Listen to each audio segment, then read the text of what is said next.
it is. That's his 9,000th run. Like so many great sports people, he has an unquenchable belief in his own ability. Yet he's renowned for his innate humility. Sunil Gavaskar has indelibly written his name into cricket's list of all-time greats. He tops the list of Test cricket's run makers, and he's surpassed a mark long regarded as the game's Everest, Sir Donald Bradman's 29 Test match centuries. Yet the inevitable comparisons with the great man rest uneasily with Gavaskar. Oh, they're very flattering, but nowhere near the truth, because let's face it, Sir Don Bradman scored his runs in only 52 Test matches, while I've got more than twice that number of Test matches under my belt, and my average is nowhere near Sir Don Bradman's.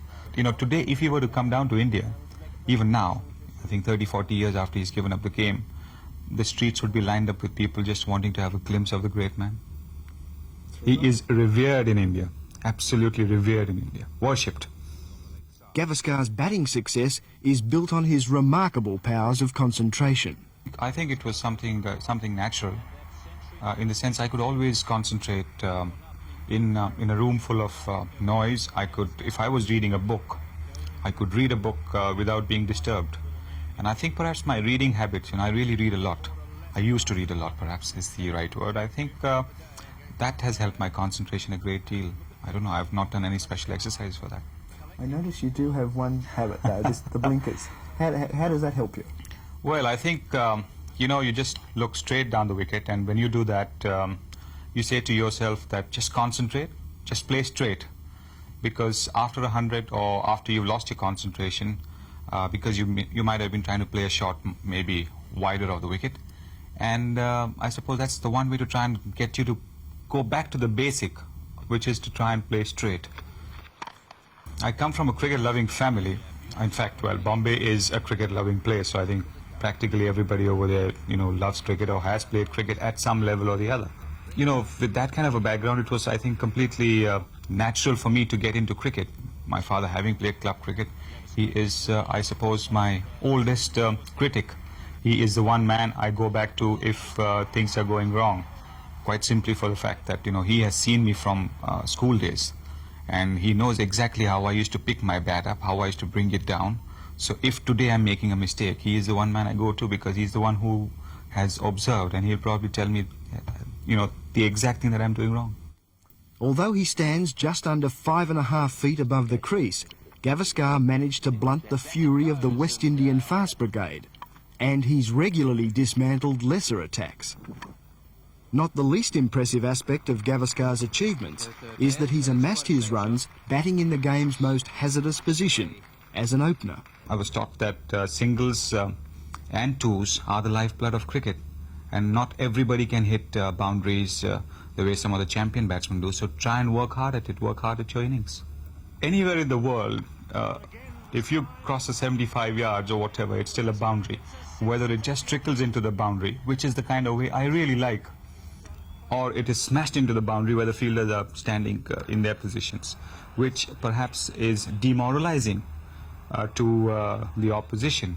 But I personally prefer the ball just about beating the fielder, because the fielder has been made to run those 25, 30 yards, Now aged 36 and in the twilight of his career, Gavaskar still looks back to his team's 1983 World Cup victory as one of his enduring highlights.